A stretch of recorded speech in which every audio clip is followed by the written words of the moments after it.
Gatot Nurmantio muncul lagi. Kali ini jualan isu TNI seperti dikerdilkan. Waduh, bahaya nih orang. Panglima TNI harus usut tuntas. TNI udah gak ada kendali.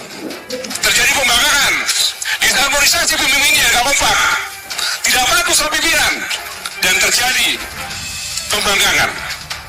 Itu TNI sekarang. Sehingga kepercayaan rakyat diharapkan tidak percaya lagi sama TNI.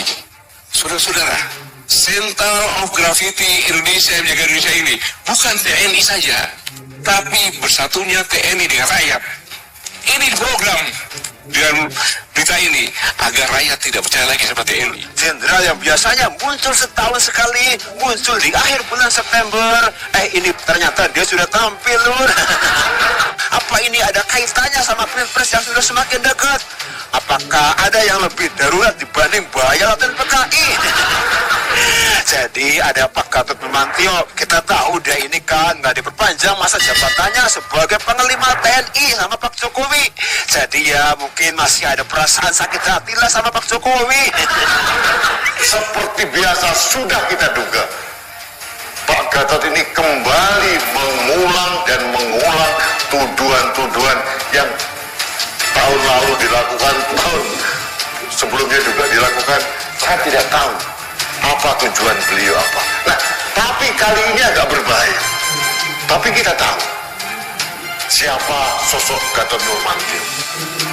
Orang yang selalu memainkan isu setiap tanggal menjelang 30 September. Gatot Nurmantio muncul lagi, dan kalau dia muncul selalu ada isu-isu yang dia lontarkan demi panggung politik. Dia menyebut TNI saat ini seperti dimarginalkan, dikebiri hingga dikerdilkan. Gatot menilai kemanunggalangan TNI sama sekali tidak terlihat lantaran yang dampak saat ini TNI sudah lumpuh, bahkan menjadi alat bagi rezim untuk meneror, mengintimidasi atau menakut-nakuti rakyat demi meraih apa yang menjadi ambisinya. Kepala Pusat Penerangan TNI Laksamana Muda Julius Wijoyono mempertanyakan indikator yang dipakai Gatot setelah menyebut TNI saat ini seperti dimarginalkan, dikebiri hingga dikerdilkan. Perlu kalian ketahui, sejak pensiun sampai sekarang, Gatot makin terkenal karena drama-drama yang tidak bermutu. Masih ingat nggak? Dulu dia pernah menjadi bagian dari koalisi aksi menyelamatkan Indonesia atau Kami, bahkan dia menjadi presidium. Disitulah kita paham bahwa watak dan topeng asli Gatot yang membuat banyak kegaduhan dengan ucapan kontroversi. Dan entah kebetulan atau tidak, Gatot sering muncul di beberapa momen yang penting. Misalnya muncul di bulan September untuk teriak-teriak soal isu PKI. Lagu lama yang dikemas dengan bungkusan baru, tapi sayang lama-lama rakyat jadi muak. Gatot juga sering muncul menjelang tahun politik. Mungkin juga dia teriak-teriak supaya namanya jadi pusat perhatian. Mungkin mau jadi cawapres juga. Silahkan, lamar saja ke Anies, monggo Bung. Siapa tahu keterima. Justru dia yang mungkin merasa dikerdilkan rakyat, sehingga tidak punya potensi untuk ikut Pilpres, meskipun kepingin banget kan ya. Gatot adalah seorang pensiunan yang tidak punya apa-apa untuk ditawarkan kepada publik, selain menjual isu dan kontroversi demi melambungkan popularitasnya. Jualan seperti ini sudah enggak laku. Justru dengan ucapan soal TNI dimarginalkan atau dikerdilkan ini, maka Gatot dinilai sedang berpolitik dengan menjual nama TNI.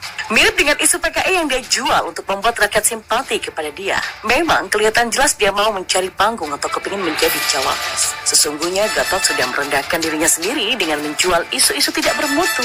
Dia pikir rakyat semuanya bodoh dan bakal menelan mentah-mentah apa yang dia ucapkan. September dirasa masih terlalu lama. Ya mungkin itulah Gatot harus tampil dulu biar tetap eksis. Kasihan Gatot gagal total. Mau pakai jalur prestasi nggak ada yang bisa dia tawarkan. Mau pakai jalur isu kontroversi nggak ada yang mau beli dagangannya dia. Lebih baik diem aja lah ketimbang makin dibenci. Tak sampai di situ, apakah kalian masih ingat ucapan Gatot Nurmantio saat menjabat sebagai petinggi militer yang berbunyi kalau pasukannya sanggup meratakan markas Brimob dalam hitungan kurang dari 10 menit? Menurut saya, kalimat itu pada akhirnya akan membuat Gatot menjadi gelandangan politik menyusul Amin Rais. Saya bukannya peramal, tapi pernyataan saya tadi bukanlah asal keluar. Tapi ada alasan yang sudah saya pikirkan matang-matang. Ada sedikit analisa politik terkait Gatot Nurmantio dari saya, tentunya dengan bahasa awam agar bisa dipahami siapa aja. Ya, kalau kita kilas balik, maka saat Gatot menjabat ada dua hal yang menjadi tren saat itu. Yang pertama, tren perselisihan TNI dan polisi yang banyak terjadi saat itu. Anda tidak akan sulit menemukan berita-berita tentang hal tadi. Kuda kelompok terorisme yang berhasil ditekan oleh kepolisian lewat Densus 88 di bawah kepemimpinan Tito Karnavian waktu itu sering melakukan penyerangan pada markas-markas kepolisian. Enemy by enemy is my friend.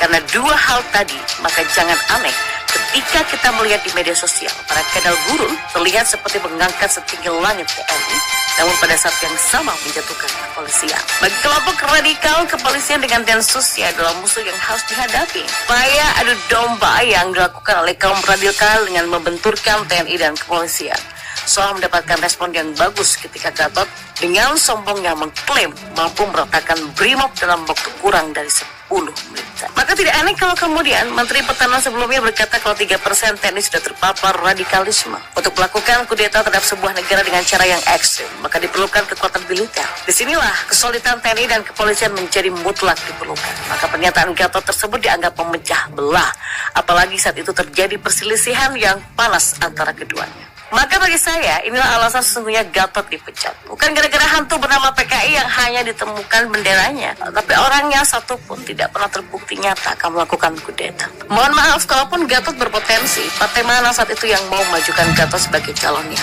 Ingat, untuk maju itu membutuhkan dukungan partai politik, dan partai politik oposisi sangat membutuhkan kardus untuk menggerakkan mesin partai. Memangnya kardus Gatot seberapa banyak dibandingkan Prabowo dan Sandiaga Uno? PKS yang calonnya ada 8 saja, begitu ditampar kardus langsung mingkem, padahal sebelumnya mengancam akan menarik dukungan.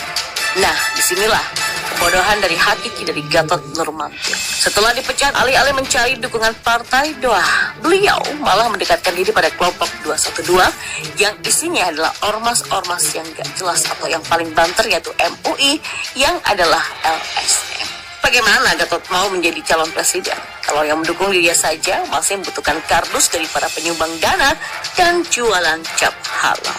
Memangnya Rizik Syihab umroh lama di Saudi itu biayanya dia sendiri? Kalau ada yang berpikir seperti itu, maka selamat, Anda adalah manusia suci, putih, polos, dan tidak ternoda.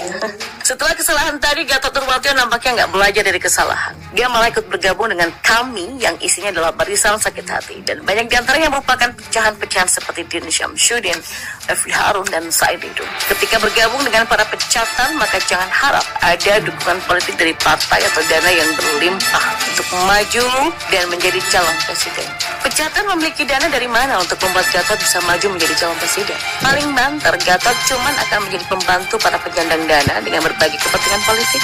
Plus, Gatot akan langsung kehilangan simpati dari para pendukung pemerintah yang jumlahnya sangat banyak. Lalu dengan kejadian rusuh di Malang saat deklarasi kemarin, apakah Gatot berpikir para swing voter atau masyarakat awam akan simpati pada yang dilakukan oleh Gatot? Sungguh kebodohan yang hakiki dari seorang mantan jenderal yang seharusnya berpikir 10 langkah ke depan sebelum mengambil sebuah keputusan.